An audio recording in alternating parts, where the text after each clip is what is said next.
For the case of year 10, the Shafran twins who became triplets. I've been investigating strange cases for decades, but nothing prepared me for the moment I first saw that photograph. Three young men, identical faces, identical smiles, standing arm in arm like they'd known each other their whole lives. They hadn't. They'd just met. July 1980. Robert Shafran arrives at Sullivan County Community College in upstate New York for his first day. Students keep greeting him as Eddie, hugging him, asking where he'd been all summer. Robert had never set foot on that campus before. A friend finally connected the dots. There was another student who looked exactly like Robert. His name was Edward Galland, and he'd attended the year before. When Robert tracked down Eddie, the two 19-year-olds discovered they shared the same birthday, February 12, 1961. Both had been adopted through the Louise Services Agency in New York. The story made local news. Then David Kellman saw the photograph. He recognized his own face staring back at him twice. Triplets, separated at birth, placed with three different families. None of the adoptive parents had been told their son had brothers. The reunion became a media sensation. The brothers appeared on talk shows, opened a restaurant together called Triplets, even had a cameo in the Madonna film Desperately Seeking Susan. America loved the story. Three strangers united by fate, discovering their bond against all odds.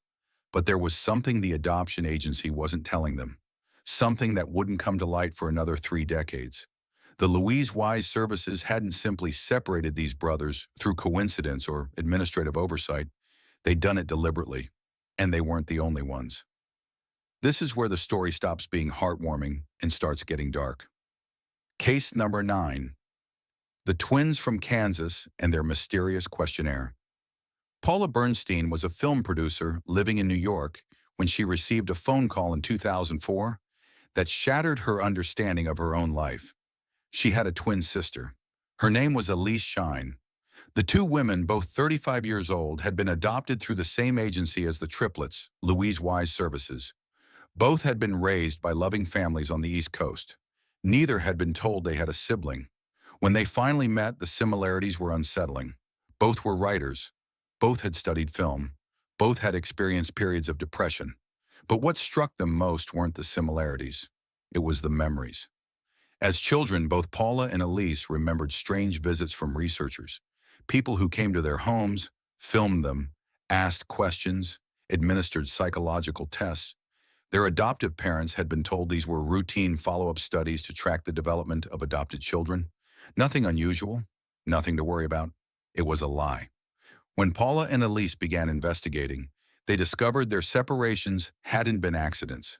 They'd been subjects in a secret study conducted by Dr. Peter Neubauer, a prominent child psychiatrist affiliated with the Jewish Board of Family and Children's Services. The study's purpose was to examine the age-old question of nature versus nurture by separating identical twins and triplets at birth, placing them in different socioeconomic environments, and tracking their development over years. The children were the experiment. The adoptive parents were unwitting participants. Paula and Elise requested access to the research. They were denied. The records, they were told, had been sealed at Yale University. They would remain sealed until 2066. Whatever Dr. Neubauer learned from tearing apart families, he didn't want the world to know for another 60 years. Something in those files was worth hiding. Case number 8. The brothers with 3 different fathers. The Neubauer study didn't just separate twins. It deliberately placed them in households designed to create contrast. This wasn't random adoption. This was experimental design. When the triplets Robert, Eddie, and David began comparing their childhoods, the pattern emerged with uncomfortable clarity. David Kellman had been raised by a working-class family in Queens. His father was a blue-collar worker who ran a small store. Robert Shafran's family was solidly middle-class on Long Island. His father was a doctor. Eddie Galland's adoptive father was an affluent teacher who lived in an upscale neighborhood. 3 identical boys, 3 different economic brackets, 3 different parenting styles. The Kellmans described themselves as warm and affectionate. The Shafrans were more reserved, intellectually oriented. The Gallands, by several accounts, had a father who was strict to the point of harshness. Lawrence Perlman, a research assistant who worked on the Neubauer study in the late 1960s, later confirmed the selection process was intentional. Families were chosen specifically to create these variables. Some received twins placed with authoritarian parents. Others got permissive households, older siblings in some cases, only children in others. The researchers tracked everything: IQ tests, personality assessments, home observations. They documented how each child responded to their environment while never revealing the existence of their siblings. When Lawrence Perlman was interviewed years later, he expressed regret. He'd been young. He'd believed in the science. He hadn't considered the human cost. The families, he said, were given psychiatric support as part of the adoption process.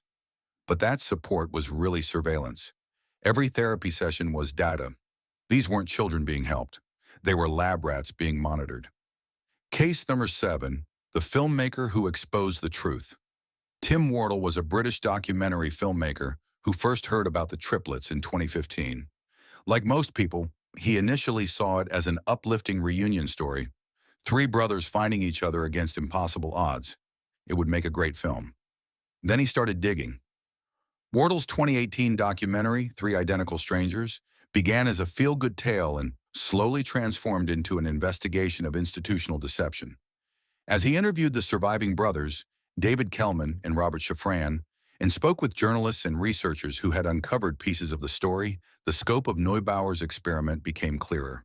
The study had separated an unknown number of twins and triplets through Louise Services, a prominent Jewish adoption agency in New York, between the late 1950s and the 1960s.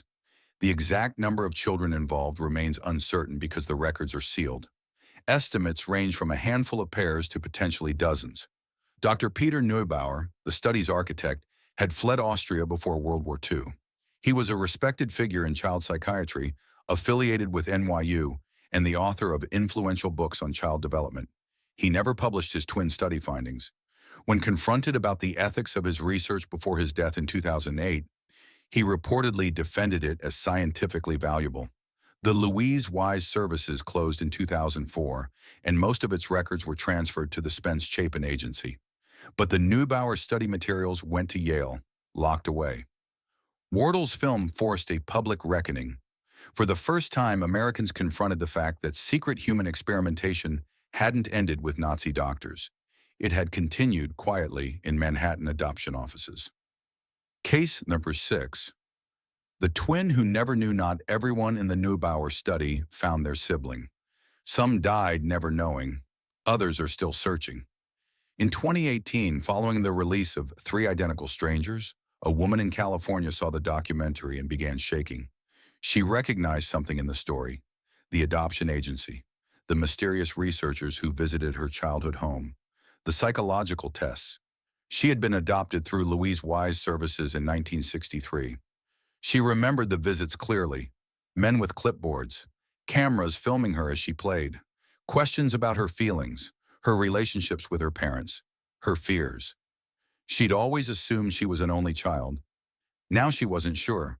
The woman, who has requested anonymity, began searching for her records. What she found was fragmentary. Her files contained references to evaluation protocols, but no mention of siblings. She requested information from Spence Chapin, which had absorbed Louise Wise's records. They couldn't confirm or deny whether she had a twin. She's not alone. Since the documentary aired, multiple adoptees from that era and agency have come forward with similar stories. They remember the tests. They remember feeling observed. They don't know if they have a sibling somewhere, wondering the same thing. The Jewish Board of Family and Children's Services, which inherited responsibility for the study records, has acknowledged the study caused harm. In 2018, they issued a public apology and announced they would work to help separated twins find each other. But the Yale records remain sealed. Anyone wanting the full truth still has to wait until 2066. Some of these people are in their 60s now. They may not live that long. Case number 5, the nature versus nurture obsession. To understand why Dr. Neubauer did what he did, you have to understand the scientific climate of the 1950s. The nature versus nurture debate was raging. Psychologists fiercely argued whether human behavior was primarily determined by genetics or environment. The question had enormous implications for education, psychiatry, and social policy. If intelligence and personality were genetic, intervention programs were pointless. If environment mattered more, then society could shape better citizens through better parenting. Identical twins raised apart represented the holy grail of this research. Same genes, different environments. Any differences could be attributed to nurture. Any similarities pointed to nature. The problem was finding such subjects. Separated identical twins were rare. They weren't exactly volunteering for studies. Dr. Neubauer realized he could solve this problem by creating his own supply. He had connections to Louise Wise Services, a well-regarded adoption agency serving primarily Jewish families. The agency handled hundreds of adoptions annually. When twins came through the system, Neubauer made an arrangement: separate them, place them deliberately in contrasting homes, then study them. From a purely scientific standpoint, the methodology was elegant. Control the variables, track the outcomes, answer the fundamental question of what makes us who we are. From an ethical standpoint, it was monstrous. These were children, not data points. Families built on deception, lives shaped by an experiment they never consented to join. Dr. Neubauer apparently convinced himself the benefits outweighed the costs. He may have believed the children were better off not knowing they had siblings, or perhaps he simply didn't care. The science mattered more than the subjects. Case number 4, the death that changed everything. Eddie Gallen was the most charismatic of the 3 triplets. In early photographs, he's the one making the biggest smile, striking the most confident pose. When the brothers reunited in 1980, Eddie was the natural ringleader. He was the one who suggested they open a restaurant together. Triplets in New York's Soho neighborhood became a success. The novelty drew customers. The brothers became minor celebrities. For a few years, life seemed charmed. Then it started to unravel. By the mid-1980s, tensions emerged among the brothers. The restaurant partnership frayed. Robert and David had conflicts with Eddie about business decisions. The relationships that had seemed instant and unbreakable proved more complicated than any of them expected. Sharing a face wasn't the same as sharing a life. Eddie had always struggled with depression. It ran in his biological family, they later discovered. His adoptive upbringing may have exacerbated it. His father, by various accounts, was emotionally distant and demanding. Eddie never quite felt good enough. On June 16, 1995, Eddie Gallen died by suicide. He was 33 years old. Robert and David were devastated. They also became angry. Eddie had suffered from mental illness his entire life.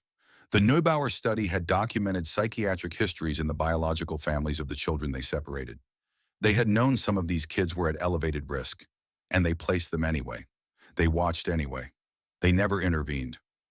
Robert Shafran has stated publicly that he holds the study responsible for his brother's death. They treated Eddie's pain as data, he said. They turned his suffering into research while doing nothing to help him. The science was silent on what to do when your subject started dying. Case number 3. The records locked until 2066. The Neubauer twin study records are housed in the Yale University archives. They are sealed until the year 2066. That date is not arbitrary. It was chosen to ensure that none of the study subjects would likely be alive when the files became public. Think about that for a moment.